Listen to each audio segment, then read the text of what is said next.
Assalamualaikum warahmatullahi wabarakatuh. Selamat malam, salam sejahtera untuk kita semuanya. Om Swastiastu, Namo Buddhaya, dan salam kebajikan. Bapak Ibu, nanti untuk terapi dan sebagainya, saya mau katakan jujur ya, saya melatih Pak Mas Warno, Pak Potro itu cuma 1 jam aja. Seperti sama dengan Bapak Ibu tadi. Yang membuat Bapak Ibu bisa adalah ketika Bapak Ibu praktek. Praktek pertama Bapak Ibu penuh keraguan. Gerakan-gerakan tadi sederhana atau tidak? Tapi percayalah itu bukan gerakan sederhana. Semua pasukan saya ketika pasukan terapi ya, ketika saya melatih semua sama, masa gitu dok bisa baik. Saya review Bapak Ibu sendiri. Setelah tadi semua diterapi teman-temannya masing-masing ya. Semua kan bukan jadi dukun semua atau masih belum kan? Tapi apa yang dirasakan? Siapa setelah diterapi langsung jadi ngantuk? Semuanya ngantuk. Ketika Bapak Ibu diterapi tadi, itu sudah sama dengan jalan kurang lebih minimal 2-10 kilo. Jadi efeknya pasti ngantuk, rileks. Terus yang kedua, beberapa kasus Bapak Ibu dengan gerakan-gerakan tadi itu akan mengubah semuanya. Jadi sumber apa ya? Ada orang mengatakan, ada banyak sudah teori berkata bahwa jantung kita itu sangat terbantu dari kaki kita, terutama di daerah lutut ke bawah. Jadi ketika kita jalan, ketika kita melakukan kegiatan, ototnya pasti tegang. Dan ketika tegangnya otot, nadinya menjadi semakin kuat. Jadi kenapa orang yang sakit jantung diwajibkan jalan kaki? Karena itu alasannya. Yang kedua, semua penyakit itu sebenarnya cuma satu penyebabnya, yakni penyumbatan. Penyumbatan membuat peredaran darah tidak lancar. Itu yang berurusan dengan hipertensi, kolesterol, asam urat, diabetes. Nah, semua orang sakit diabetes Bapak Ibu rata-rata terbanyak seandainya ada luka gangren itu pasti di daerah kaki. Saya belum pernah menjumpai orang diabetes luka di tangan gitu, jarang. Luka terbanyak pasti di daerah kaki. Dan hukum utamanya cuma satu. Ketika peredaran darah itu lancar, maka semua akan, ya bukan sembuh ya, tapi proses penyembuhan luka itu akan terjadi cepat sekali. Nah, kemudian yang kedua, tolong apa yang Bapak Ibu terima, praktekkan dulu. Ke siapa? Keluarga kita, semuanya. Semakin sering Bapak Ibu mempraktekkan, maka tangan Bapak Ibu akan hafal. Gerakan-gerakan pergerakan itu akan tahu. Itu tahap dasar, tolong dilakukan. Kemudian yang kedua, ketika Bapak Ibu sudah melewati, minta maaf ya, 200 pasien. Ya, kapan 200 pasien gampang. Setiap orang yang ketemu suruh mampir dipijeti gitu aja. Loh, gratis dulu aja. Nggak usah mikir. Semua pasukan saya, Bapak Ibu, pasukan terapi, saya wajibkan tidak boleh menentukan tarif. Kalau ada orang yang mampu silakan kasih, kalau tidak mampu jangan diharapkan. Niatannya nawa itunya hanya cuma untuk menolong. Kenapa itu penting sekali? Kemarin saya sampaikan, biar tidak kualat. Kalau penterapis hebat Bapak Ibu, umurnya biasanya tidak panjang. Tahu kenapa tidak panjang? Karena penyakitnya pasien pasti kendah ke dia. Itu resikonya seorang penterapi. Saya menaikkan level penterapi saya itu setelah 200 saya ajari, setelah 2000 saya ajari, nanti setelah 10 sampai 20.000 saya ajari lagi.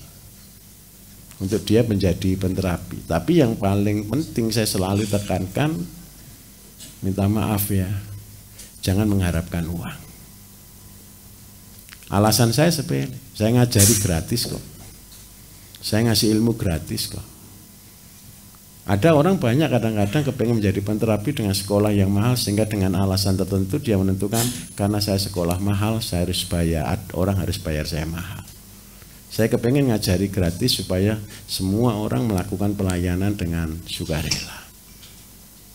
Godaan terbesar penterapis itu uang, Bapak Ibu. Penterapi saya ada yang cuma 1 tahun sudah bisa beli mobil. Mas Warno aja tidak sampai 1 tahun sudah bisa beli mobil. Sudah setiap bulan beli sapi lagi, sampai tidak bisa nerapi. Dan yang kedua, bosan. Ketika pasien sudah banyak itu ya enek juga, ya Mas ya.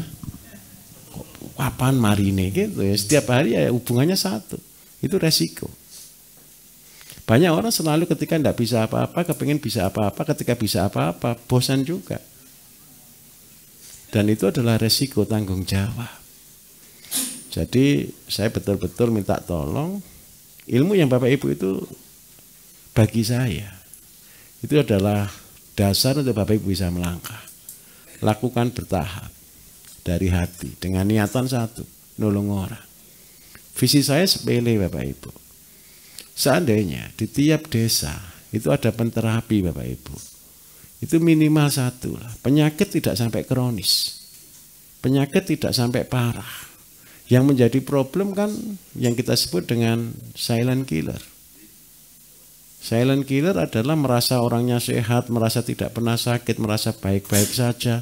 Tahu-tahu stroke, tahu-tahu gulanya tidak terdeteksi, tahu-tahu semuanya organ rusak, sampai langsung bisa cuci darah dan sebagainya. Tetapi ketika Bapak Ibu terapi dasar tadi dilakukan, minimal 1, Bapak Ibu bisa menolong orang lain. Bukankah tujuan kita hidup hanya untuk orang lain, Bapak Ibu? Nah, orang lain yang kita tolong itu adalah jalan kita menuju ke surga. Mudah-mudahan dilancarkan. Itulah goal kita. Terus yang kedua, rebusan. Tadi Bapak Ibu buat rebusan, tidak akan salah kok. Sudah, percayalah 1. Kata kuncinya 1. Pak, kalau kurang gini-gini tidak ada masalah. Sebenarnya makanan kita itu sudah jamu, tak Bapak Ibu? Siapa yang pernah masak sayur bening?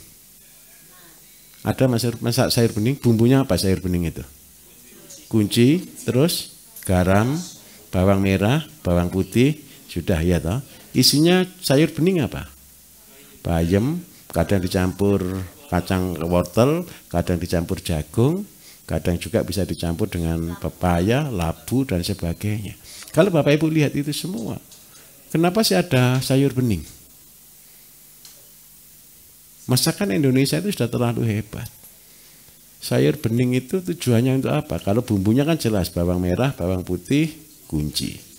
Kunci itu rasanya apa Bapak Ibu? Kunci itu rasanya manis, Bu. Bau aromanya itu manis. Membuat aroma menjadi lebih enak. Siapa yang paling senang makan kunci biasanya dikasih apa? Dikasih masakan sayur bening. Orang-orang yang sakit mah, jangan santan-santan. Orang-orang yang kolesterol, betul atau tidak? Terus isinya sebenarnya luar biasa. Bayam sebagai sumber ferrum, zat besi, sebagai zat untuk kalau anak-anak biar pintar. Labu untuk ginjalnya biar baik. Nah, konsep-konsep pengobatan itu sebenarnya sudah ada di dalam makanan. Nah, seandainya nih, ada masakan yang paling bahaya, namanya gudeg.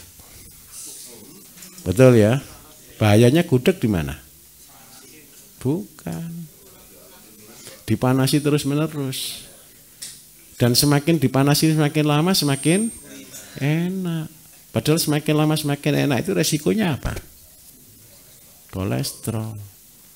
Kenapa terjadi kolesterol? Santan ketika diolah, dipanaskan lagi, dia terjadi oksidasi, terjadi radikal bebas. Tapi hebatnya orang Jawa satu.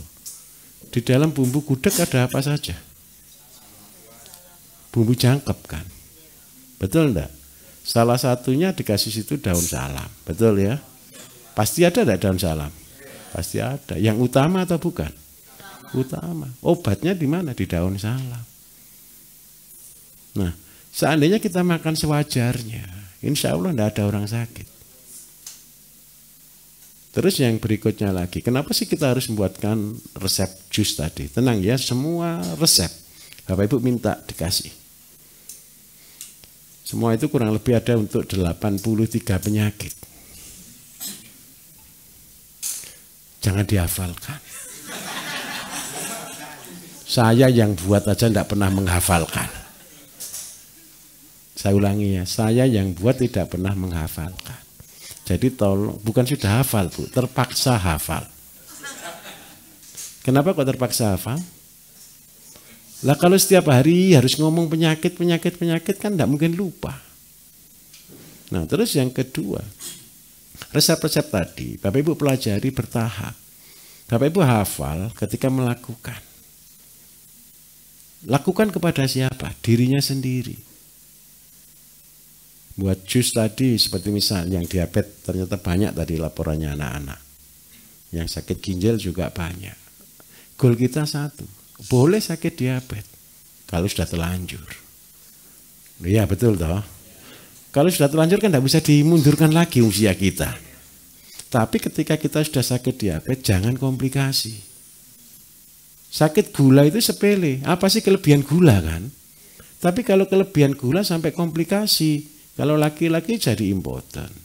Nyumpet di darah, nyumpet di jantung, sakit jantung.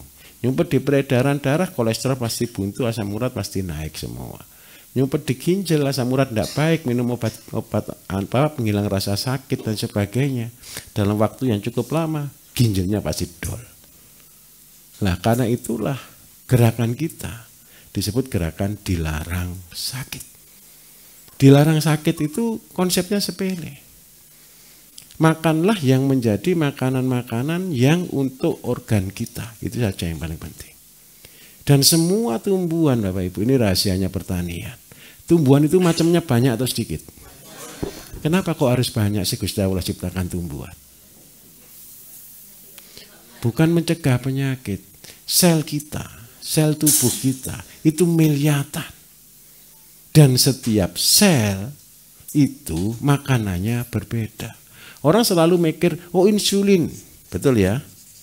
Insulin diproduksi oleh apa Bapak Ibu? Pankreas. Apakah pankreas itu rusak? Tidak pernah pankreas itu rusak. Pankreas tetap ada, cuman tidak bisa membentuk sel yang sempurna. Tidak bisa membentuk insulin yang sempurna. Sehingga cacat sedikit saja loh, tidak bisa mengolah gula. Lah pankreas perlu organ untuk makanan enggak? Makanan pankreas ada. Paling gampang, ya ini jangan diterus, tapi jangan dibuat over loh ya. Semua pankreas Bapak Ibu, itu makanannya yang paling saya sering rekomendasi adalah nomor 1 pare. Tahu pare? Tapi jangan banyak-banyak, makan pare banyak-banyak sakit hati. Isinya pahit, terus jadi kepahitan. Kalau yang sakit hati isinya kan manis-manis terus. Betul ya? Yang paling susah komplikasi liver dan diabetes. Yang satu tidak boleh manis, yang satu tidak boleh pahit. Nah kan repot. Mumpung belum sakit, balance, seimbang.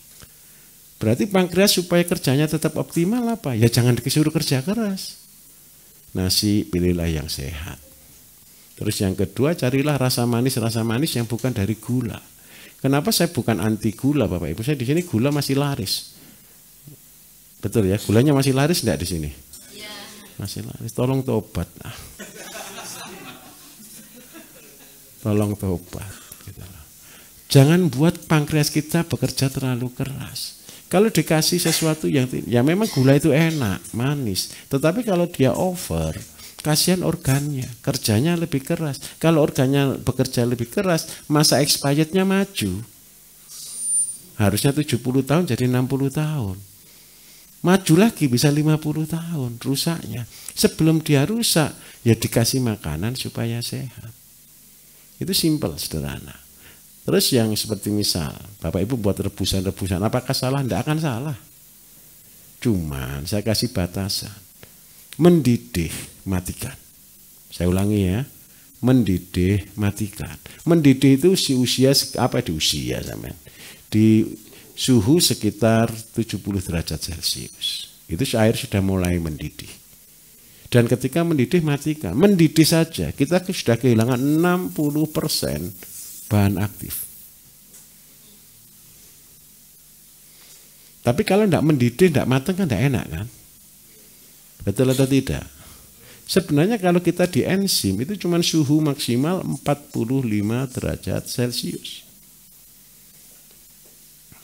Tapi orang merasa tidak sabar. Saya toleransi mendidih matikan itu karena banyak orang kepengen lebih cepat sembuh. Walaupun yang keserap cuma 60%. Paham maksud saya di sini? Nah, terus yang kedua, ini bagi yang penderita ginjal.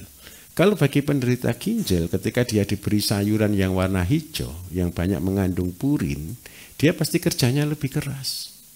Karena dia kerjanya lebih keras, maka tidak boleh banyak mengandung purin. Purin itu tidak akan keluar. Yang seandainya Bapak punya seledri kenikir. Seledri kenikir itu kan ketika dipanaskan, zatnya keluar. Tetapi yang kedua, Bapak pernah minum air infused water tidak? Infused water itu yang di dalamnya keluar enggak? Sebentar. Ini konsepnya seperti ini. Bapak punya air es, betul ya? Sampingnya kasih jeruk. Air esnya berasa jeruk enggak? Betul atau tidak? Ternyata keluarnya satu zat, itu kadang panas, kadang bisa dingin. Makanya kalau untuk penderita ginjal, mengeluarkannya bukan pakai air panas, tapi air di bawah 0. Supaya apa? Terekstrak tanpa mengeluarkan purin. Jadi untuk penderita ginjal kita perlu diuretik. Kita perlu buang kencing. Tapi tidak boleh mengandung zat purinnya. Supaya kerja ginjalnya tidak ngoyo.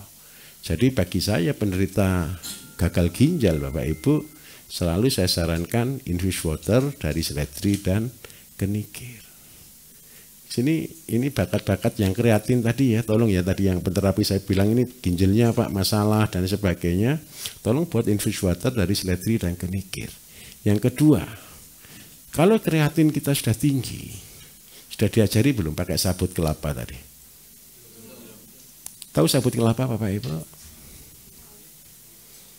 Ini karena urgent ya. Kemarin ada yang pasien di sini sudah dibilangi Pak Bambang, Pak, ini ginjalnya masalah, makannya ditata, makannya semua Bapak Ibu. Sudah datang sudah bengkak semua kaki ini. Nah, pulang-pulang suruh lab ke rumah sakit kreatin 19. Ya langsung cuci darah. Nah, terus yang kedua, kalau sudah tahu kreatin bakat tinggi, cirinya sepele. Kaki bengkak tapi dada tidak sesek, berarti bukan masalah di jantung, tapi masalah di sekresinya, di pembuangannya, berarti ginjalnya yang masalah. Ketika kreatin sudah tinggi, padahal kreatin cuci darah itu 4 aja bisa cuci darah. Nah, supaya kreatin bisa turun, penurun cuci darah itu sepele. Penurun kreatin itu sepele. Bapak Ibu tahu kelapa enggak? Di sini ada tempatnya gini toh? Betul. Di sini warnanya apa sabutnya? Betul putih? Tahu ya? Putih. Putihnya ini kenapa kok yang ini coklat, yang ini putih? Ya enggak tahu. Besok kalau masuk surga tanya Gusti Allah. Karena ini bukan ciptaan saya. Jadi saya enggak perlu menjawab. Nah, untuk kreatin tinggi Bapak Ibu, buatkan teh dari yang warna putih ini loh. Seukuran dadu, 2x2 atau 1,5x2. Ambil 1-2 dikasih air panas, dibuat teh, diminum. Ternyata ini efektif untuk menurunkan kreatin. Kalau untuk gagal ginjal yang sudah parah, saya langsung ngomong produk. Nanti tanya di situ namanya Orginsa. Orginsa itu singkatan dari orang ginjalnya sakit.